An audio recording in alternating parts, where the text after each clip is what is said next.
Exercice. Déterminer dans chaque cas le domaine de continuité des fonctions h égale f rond g et k égale g rond f.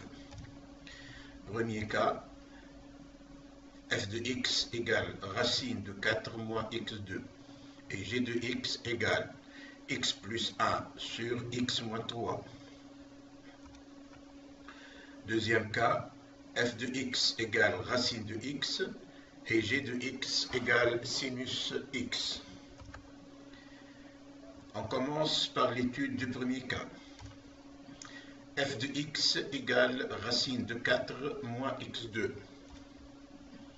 Sachant que la fonction racine n'est définie que pour toute valeur nulle ou positive, ce qui implique que 4 moins x au carré doit être supérieur ou égal à 0.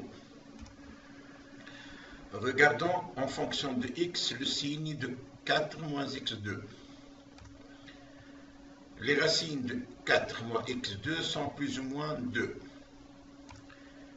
F de x est un polynôme de degré 2, donc elle prend le signe du coefficient a à l'extérieur de ses racines et le signe contraire du coefficient a à l'intérieur de ses racines.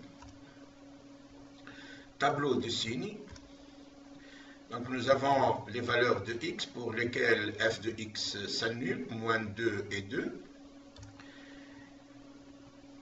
Et les signes de 4 moins x au carré. Donc on voit bien que 4 moins x au carré est positif entre moins 2 et plus 2. D'où le domaine de définition et de continuité de f de x est l'intervalle fermé moins 2 plus 2. En ce qui concerne la fonction g de x qui est égale à x plus 1 sur x plus moins 3. Étant rationnelle, cette fonction n'est définie que pour des valeurs de x telles que x moins 3 est différent de 0. C'est-à-dire, pour le cas où x égale à 3, cette fonction n'est pas définie. Donc, le domaine de définition et de continuité de g de x est R moins 3. Détermination du domaine de continuité de h de x égale f rond g. Analyse. Soit le domaine de continuité D de la fonction composée h égale f rond g, qui est l'ensemble des x appartenant à R moins 3, tel que g de x appartient à l'intervalle fermé moins 2, 2. G de x appartient à l'intervalle fermé moins 2, 2. Cela veut dire que moins 2 est inférieur ou égal à x plus 1 sur x moins 3 est inférieur ou égal à 2. Ou encore, ceci est équivalent à x plus 1 sur x moins 3 inférieur à 2 et moins 2 est inférieur à x plus 1 et sur x moins 3. Ce que nous pouvons écrire autrement, x plus 1 sur x moins 3 moins 2 est inférieur à 0. Et 0 est inférieur ou égal à x plus 1 sur x moins 3 plus 2. Ou encore, x plus 1 moins 2 fois x moins 3, le tout sur x moins 3 est inférieur ou égal à 0. Et encore, 0 est inférieur à x plus 1 plus 2x moins 3, le tout sur x moins 3. D'où la condition recherchée est moins x plus 7 sur x moins 3 est inférieur ou égal à 0. Et 0 est inférieur à 3x moins 5 sur x moins 3.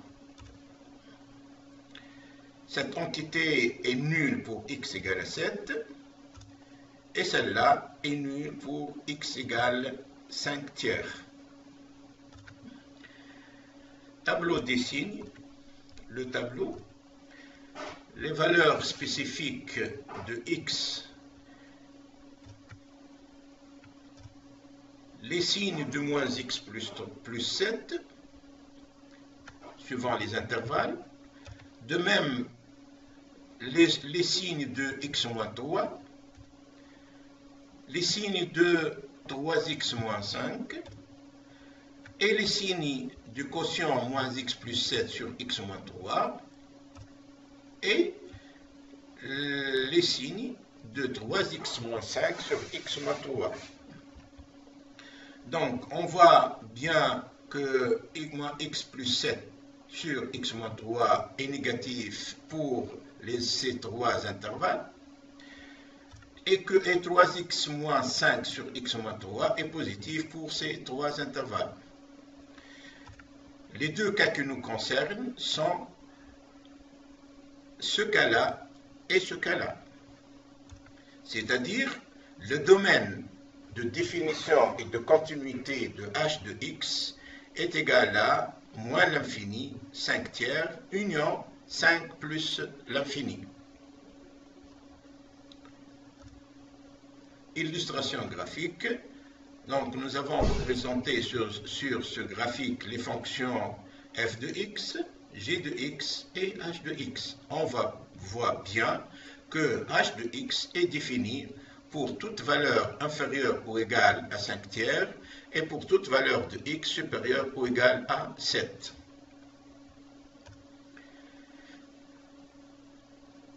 Détermination du domaine de continuité de k qui est égal à g rond f. Analyse. Soit le domaine de continuité des primes de la fonction composée k égale g rond f, qui est l'ensemble des x appartenant à moins 2, 2, tel que f de x appartient à r moins 3. Si f de x égale 3, cela veut dire que racine de 4 moins x au carré égale à 3. Cela veut dire que 4 moins x au carré égale à 9. Donc, x au carré égale moins 5, ce qui est impossible. Donc, f de x est différent de 3. D'où, on en déduit que le domaine de définition des primes est l'intervalle fermé moins 2, 2.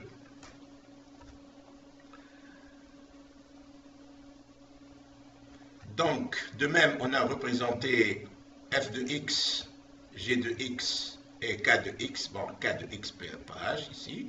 Donc, on voit bien que la composée de g rond f est définie pour l'intervalle moins 2, 2. Deuxième cas, f de x égale racine de x. Sachant que la fonction racine n'est définie que pour des valeurs nulles ou positives, ce qui implique que x doit être supérieur ou égal à 0. D'où le domaine de définition et de continuité de f de x est 0 plus l'infini. G de x égale à sinus x. La fonction trigonométrique sinus x est définie quelle que soit la valeur de x. Donc, le domaine de définition et de continuité de g de x est R.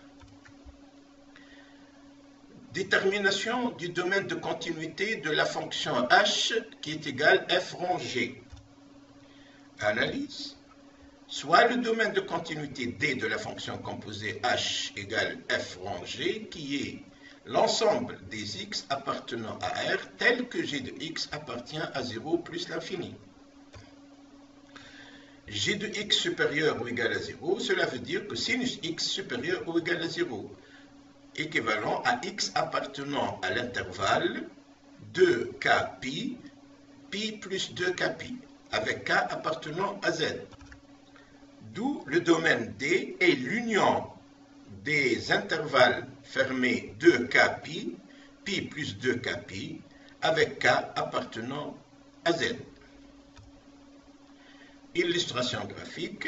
Donc, nous avons la fonction f de x, la fonction g de x qui est égale à sinus x et la fonction h de x qui est égale à racine carrée de sinus x.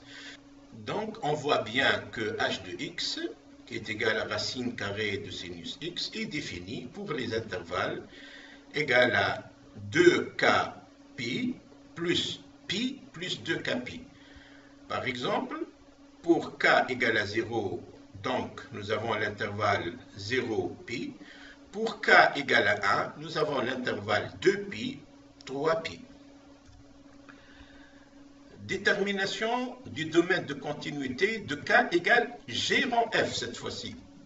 Donc, analyse. Soit le domaine de définition des primes de la fonction composée k égale g rang f, qui est l'ensemble des x appartenant à 0 plus l'infini, tel que f de x appartient à R. D'où le domaine des primes est 0 plus l'infini. Donc, on a représenté ici f de x égale racine de x, et h de x égale sinus racine de x cette fois-ci. Donc, on voit bien que h de x est défini pour tout x supérieur ou égal à 0.